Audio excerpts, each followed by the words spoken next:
Hello student, मैं हूँ दीप्ति गुप्ता। आज आपको financial statement of non profit organisation में इनकम एंड एक्सपेंडिचर अकाउंट बनाना सिखा रही हूँ। सबसे पहले प्राप्ति भुगतान खाता बनता है, उसके बाद इनकम एक्सपेंडिचर अकाउंट बनता है। गैर व्यापारिक संस्थाएं अपने 3 खाते बनाती हैं। मैंने आपको बताया था, पहला रिसिप्ट पेमेंट अकाउंट, दूसरा इनकम एक्सपेंडिचर और तीसरा आर्थिक। तो आज मैं आपको इनकम एक्सपेंडिचर अकाउंट बताऊंगी। ये आपका 6 नंबर में बोर्ड एग्जाम में आता है और ये 2015 में ये प्रश्न आया हुआ है, ये इम्पोर्टेंट है। अब मैं कुछ नियम बता रही हूँ इनकम एक्सपेंडिचर में। आयगत, जितने भी आयगत खर्च होंगे वह आपके एक्सपेंडिचर अकाउंट में आएंगे, और जो आयगत प्राप्तियां हैं, आयगत जो प्राप्ति हैं वो हमारी इनकम में आएंगी। इसमें जो है चालू वर्ष के जितने भी हमारे खर्च हैं वो सब लिखे जाएंगे, और जितने भी चालू वर्ष के प्राप्ति हैं वो लिखी जाएंगी। क्या नहीं आता इसमें? नहीं आता इसमें पूंजीगत व्यय नहीं आते। पूंजीगत व्ययों में पूंजीगत व्यय या पूंजीगत आय नहीं आती। पूंजीगत व्यय क्या होते हैं? जो लंबे समय के लिए होते हैं, जैसे आजीवन दान, वसीयत और सरकार के लिए बड़ा विशिष्ट चीज़ों के लिए दिया गया दान, ये सब चीज़ें पूंजीगत होती हैं, ये चीज़ें नहीं आती। अब मैं आपको प्रश्न के जरिए से इस क्वेश्चन को कराती हूँ। इस summary of receipts and payment of medicine and society for the year ending 31 December 2012 is giving low. इसने कहा है कि मतलब ये जो रिसिप्ट्स और पेमेंट अकाउंट के अनुसार मेडिसिन जो एंड सोसाइटी की लेखा दिया हुआ है। To balance breakdown he broker होती है, तो ये बिल्कुल भी एक्सपेंडिचर अकाउंट में नहीं आएगी। सब्सक्रिप्शन चंदे हर महीने मिलते हैं, तो ये जरूर आएगा, इनकम एक्सपेंडिचर अकाउंट में आएगा। डोनेशन भी इनकम एक्सपेंडिचर में आएगी। यदि बहुत बड़ी डोनेशन हो या नीचे कुछ लिख रखा हो कि ये पूंजीगत है तो नहीं आएगी, वरना डोनेशन इसमें आती है। इंटरेस्ट ऑन इन्वेस्टमेंट, यदि खाली इसमें इन्वेस्टमेंट होता तो यहाँ पर नहीं आता, ये बैलेंस शीट में जाता, लेकिन यहाँ पर जो इंटरेस्ट इन्वेस्टमेंट है तो ये भी आएगा। चैरिटी शो प्रोसेस, ये भी आएगा। चैरिटी शो से प्राप्त हो रहा है, जो पैसा चैरिटी शो यानी छोटी मोटी चैरिटी शो करते हैं तो उससे प्राप्त हो रहा है, तो ये भी आएगा। अगला है बाय पेमेंट ऑफ मेडिसिन, दवाई खरीदने के लिए पेमेंट जो किया है तो वह भी आएगा। ऑनेबल डॉक्टर को सम्मान के लिए बुलाया।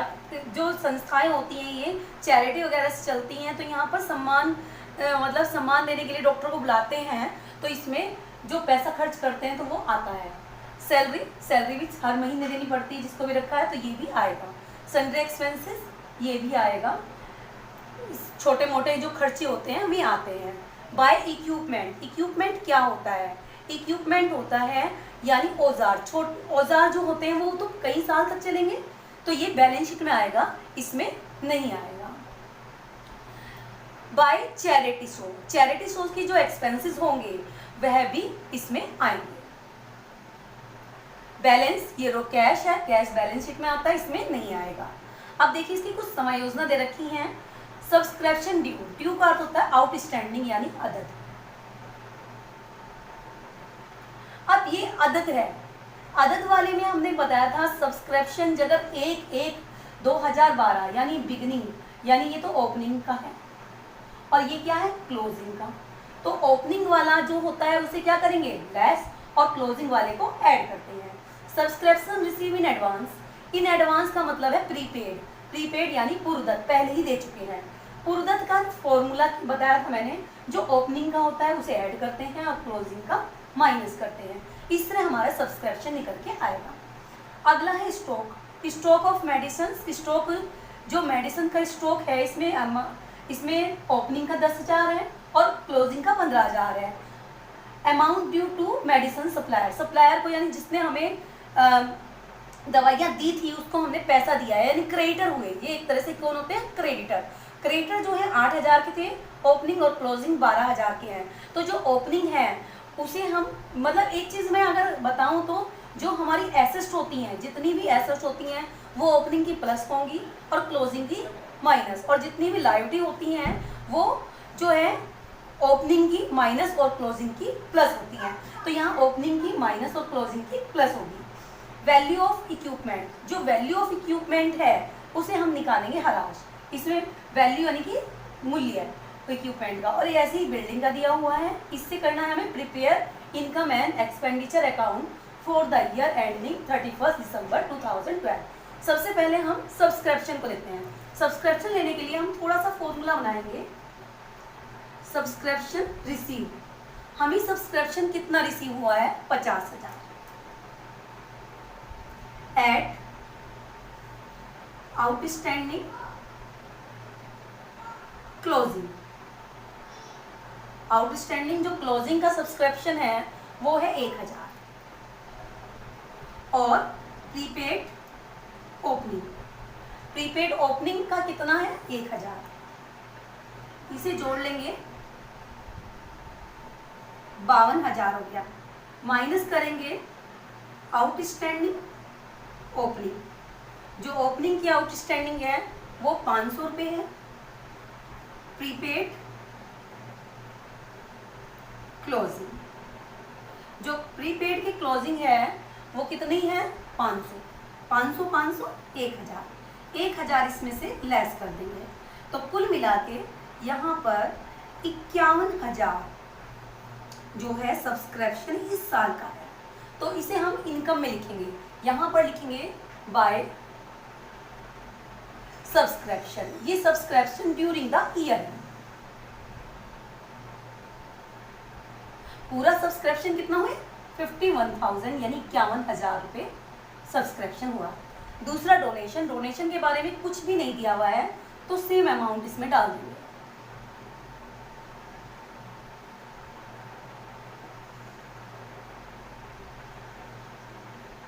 थर्ड इंटरेस्ट ऑन इन्वेस्टमेंट, इसके बारे में भी कुछ नहीं दे रखा है तो इसे भी हम एज इट इज डाल देंगे।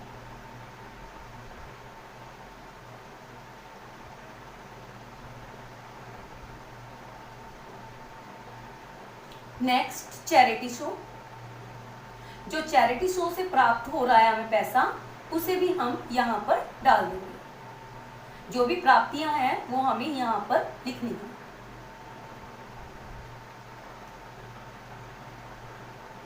अब शुरू में है बाय पेमेंट ऑफ सप्लायर, इसके लिए हम इसका यूज करेंगे। सबसे पहले इसका फॉर्मूला है ओपनिंग स्टॉक। ओपनिंग स्टॉक कितना है हमारे पास, ओपनिंग स्टॉक 10,000 है। इसका फॉर्मूला दूसरा प्लस परचेज, कितना परचेज की दवाइयाँ जो मेडिकल में पेमेंट किया है हमने मेडिसिन के लिए, यानी हमने खरीदी होंगी 30,000 हमने इस बार परचेज किए, प्लस क्लोजिंग क्रेडिटर। जो क्रेडिटर मैंने बताया था कि जो सप्लायर होते हैं वो क्रेडिटर होते हैं, क्लोजिंग क्रेडिटर कितने हैं 12,000, इसे हम प्लस कर लेंगे minus opening creditor minus closing stock. Opening creditor कितना है, ओपनिंग क्रेडिटर हमारे 8,000 और स्टॉक 15,000, कुल मिला के कितना हो गया 23,000 को हम इसमें से माइनस कर देंगे। 29,000 की यानी 29,000 की जो मेडिसिन हैं इस बार कंज्यूम्ड की हुई है, यानी इतनी मेडिसिन जो हैं खरीदी है, मेडिसिन कंज्यूम कितने की कंज्यूम की 29,000 की। अगला वर्ड है बाय, यहाँ 2 आएगा। किसी भी सम्मान के लिए डॉक्टर को हमने बुलाया तो ऑनेबल डॉक्टर, तो कितना है डॉक्टर के ऑनेबल में खर्च किए 10,000 हमारे इधर आ जाएंगे। अगला है सैलरी, सैलरी के बारे में भी कुछ नहीं दे रखा है इसमें, तो टू सैलरी सेम अमाउंट आ जाएगी। सैलरीज की इतनी 27,500 सेम अमाउंट यहाँ पर लिख देंगे। सन्ड्री एक्सपेंसेस के बारे में भी कुछ नहीं दे रखा, सेम अमाउंट लिख देंगे। सन्ड्री एक्सपेंसेस कितना है, 500 रुपये। नेक्स्ट इक्विपमेंट, इक्विपमेंट के बारे में इसमें दे रखा है, अभी बताएंगे। चैरिटी शो,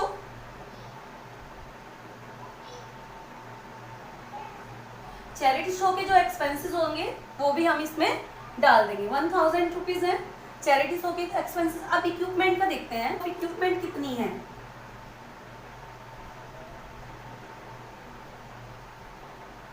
जो इक्विपमेंट की वैल्यू है ओपनिंग वो 21,000 है, प्लस परचेज, कितने का परचेज किया इक्विपमेंट, 15,000 का हमने एक्स्ट्रा परचेज किया है। 36,000 होना चाहिए था, माइनस क्लोजिंग इक्विपमेंट, क्लोजिंग में इक्विपमेंट 30,000 का है। अब 36 का होना चाहिए था, लेकिन यहाँ रह गया 30,000 का, 6,000 कहाँ चले गए, ये डेप है, डेप ऑन इक्विपमेंट। अगला है value of building,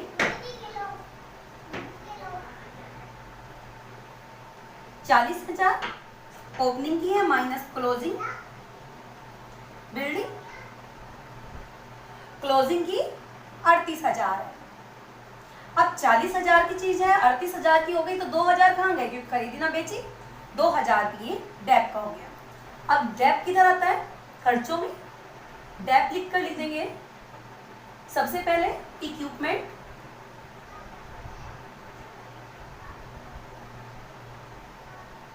equipment 6,000, building,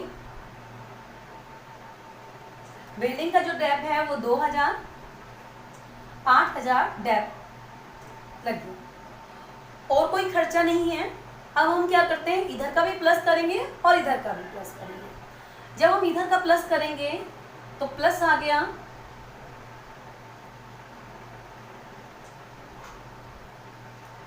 82,500,